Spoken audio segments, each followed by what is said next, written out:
Svet brez umetnosti, še posebej svet Leje Svrziga, umetnice, akademske slikarke, ki jo predstavljamo tokrat. Kdaj si pričela z ustvarjanjem? Začelo se zgodaj, ker je to stvar, ki je prirojena. S tem, da sem nekako en ful dober support dobila v osnovni šoli, ko sem bila še v Velenju, ker je moj mentor Boris Oblišar to hitro prepoznal in sem začela to razvijati in mi v bistvu ponudil, bom rekla, prvo malo razstavo v osnovni šoli, kjer sem pol svoje izdelke razstavljala. S tem, da mi je dal še on nekako motivacijo za naprej, da bi mogoče to razvijala in, ne vem, probala še na akademiji. A vse ni šlo tako zlahka. Leja je uporniška duša in potrebna je bila dodatna spodbuda, da je uspešno zaključila osnovno šolo. Ker je moj uspeh v 7. razredu osnovne šole malo padel, sem pol mogla v 8. razredu ekstra delati, zato ker sem si res želela priti na to umetniško gimnazijo. In še večja motivacija je bil pač ta čopič, ki mi ga je profesor likovne obljubil v primeru, da pač naredim te sprejemne izpite. Leja, kako potekajo sprejemni izpiti za likovno gimnazijo? Najprej rišeš, bom rekla, po modelu, ampak ta model je bil pač recimo en lesen stol, ki si ga mogel v proporcijah pravilno narisati, posenčiti in pač te osnove. Drug del pa zgleda v bistvu 3D oblikovanje iz papirja in smo mogli narediti nekako fantazijsko stavbo, s tem, da smo mogli papir ali prepogibati ali rezati in si v bistvu na koncu naredil neko stavbo. In sem takrat razmišljala, ko sem ostala opazovala, da ni fajn, če pač je to samo neka hiška s streho. In sem se odločila, da bom naredila en ogromen stolp. Takrat je bil ravno ta VTC center. In sem nekako naredila stolp, ki ima noter stopnišče, s tem, da sem prepogibala papirčke in potem naredila še letalo, ki se je zaletelo v ta stolp. Logično nadaljevanje po zaključeni gimnaziji je Akademija za likovno umetnost. ALU je v bistvu bila moja nekako ciljna črta, kar se tiče izobrazbe. In tudi, ko sem bila gor sprejeta, sem nekako zmeraj imela v ozadju v glavi, da ne morem ponoviti tiste napake, ki sem jo v osnovni šoli, ampak da je treba res pač to potem enkrat zaključiti. In tudi, ko sem prišla v bistvu na informativni dan na akademijo, že ko noter stopiš, je en to tak poseben vibe in poseben občutek, da če ti je všeč, si za tja, če ti ni všeč, pač nisi. Leja je bila vseeno razpeta med dvema akademijama za umetnost, AGRFT-jem in ALU-jem. AGRFT me zanima, ker sem tudi že iz osnovne šole ven nekako simpatizirala z gledališčem. In v bistvu celo osnovno šolo in potem še en del srednje šole igrala v gledališču. In je pač nekako bi rekla, nekaj je moglo prevladati kot hobi, nekaj pa kot profesija. In sem raje izbrala slikarstvo. Med študijem si je Leja ponovno zaželela spremembe. V sklopu faksa je bila pač možnost, da se prijavimo na izmenjavo.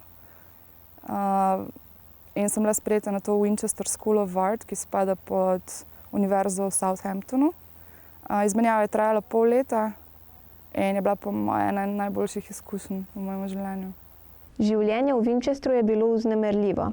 Leja je pričela razvijati svoj slog, ki ga opiše takole. Smo potem začela malo raziskovati ta street life, bolj underground sceno. In ja, sva tam naprej nadaljevala s tem, da v bistvu se je to začelo tako hitro spreminjati, da sem nekako iz te človeške figuralike začela pol že malo bolj v abstrakcijo prehajati.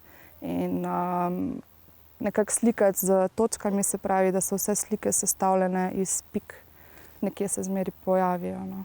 Pike so pa v bistvu v mojem diplomskem delu, to zelo filozofsko sicer razložim, ampak vsaka pika predstavlja tako kot en spomin.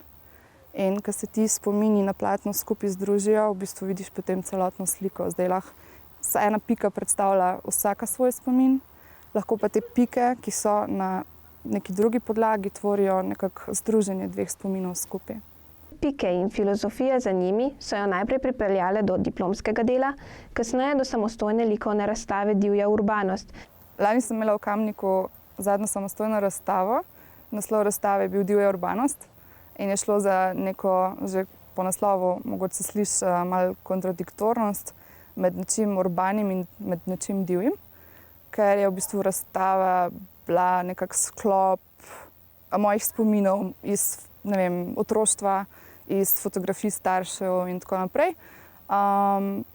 Pa nečesa malo, bi rekla, utrganega, no, malo optične iluzije zraven in se je zopet šlo za združevanje nekih spominov na enotno podlago. Izhajala je iz spominov iz otroštva na Velenje, jugonostalgije njenih staršev in oboje združila v eno. Velenje je dosti industrijsko mesto, še vseeno toplo mesto.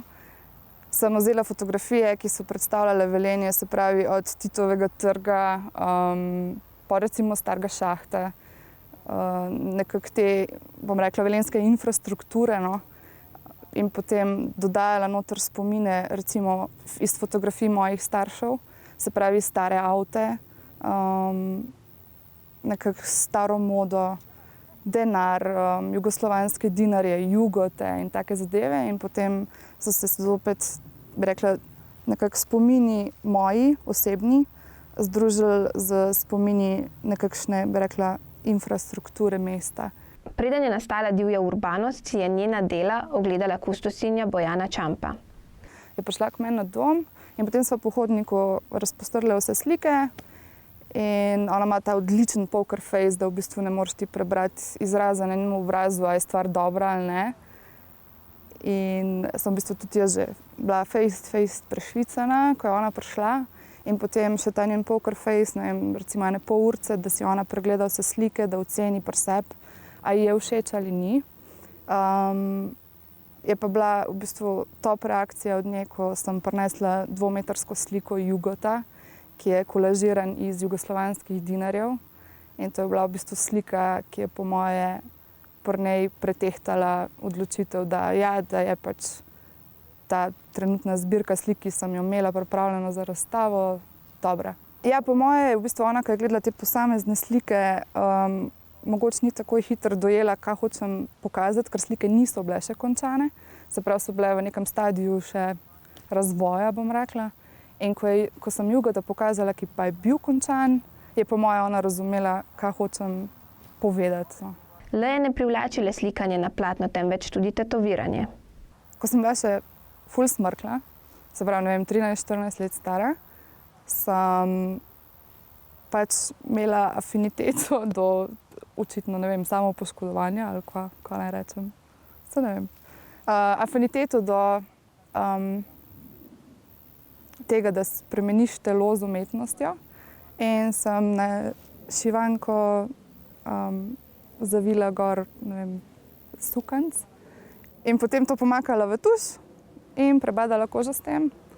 In se mi je ful dopadlo, dokler ni moja mami tega pač odkrila in se v bistvu sama ponudila, da mi kupi prvo tatu mašinco. Pravijo, da prvega ne pozabiš nikoli. Kateri je bil tvoj prvi tatu?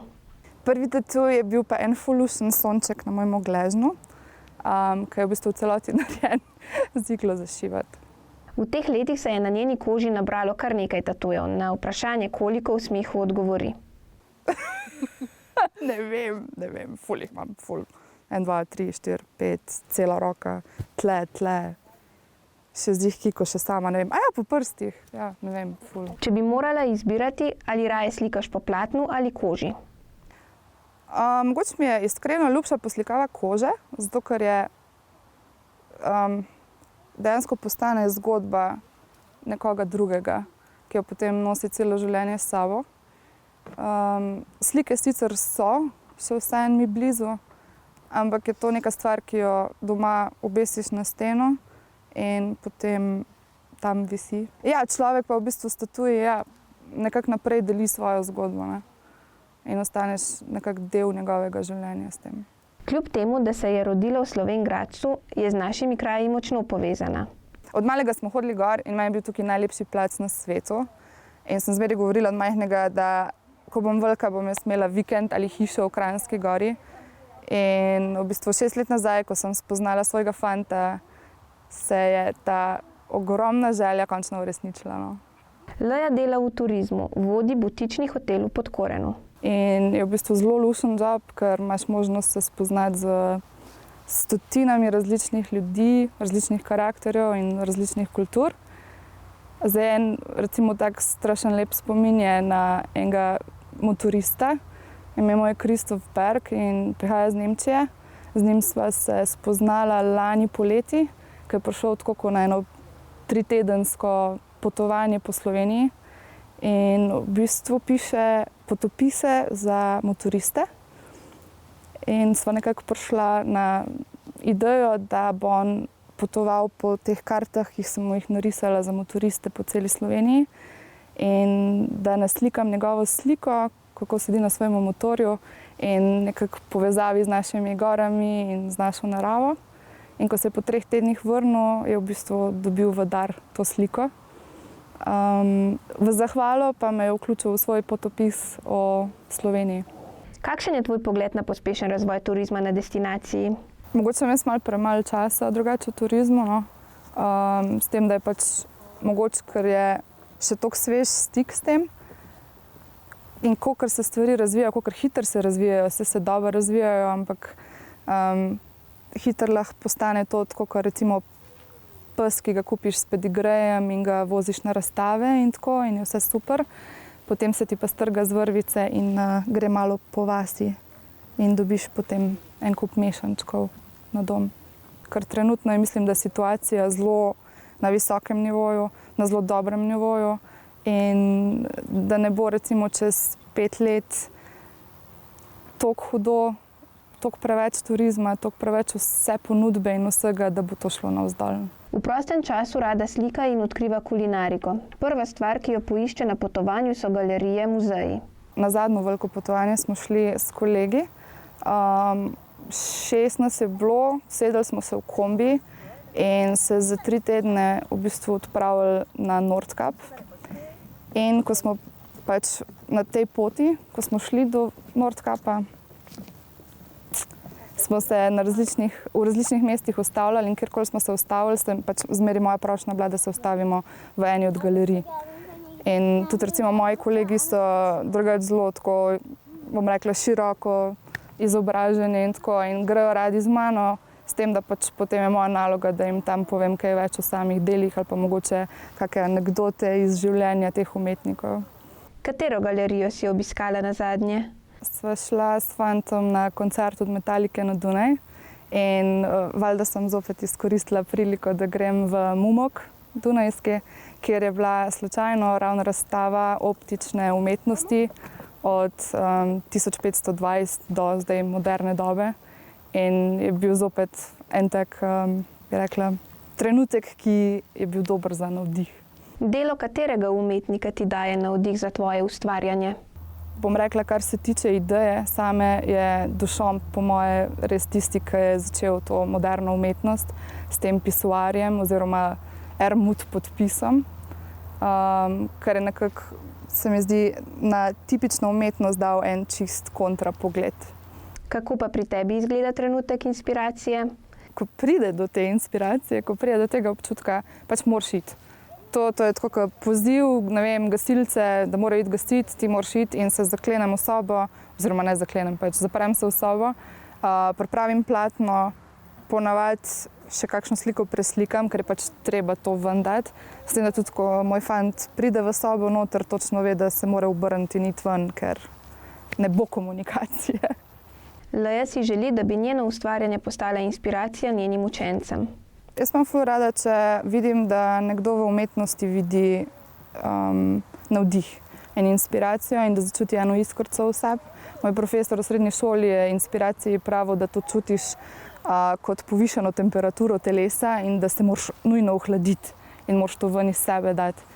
In se mi zdi ful dobro, da recimo otroci, ki pridejo v prvi stik z umetnostjo, da čutijo, da je to nekaj več, da ni to samo neka risba ali fotografija, ampak da je en kontekst zadaj za tem.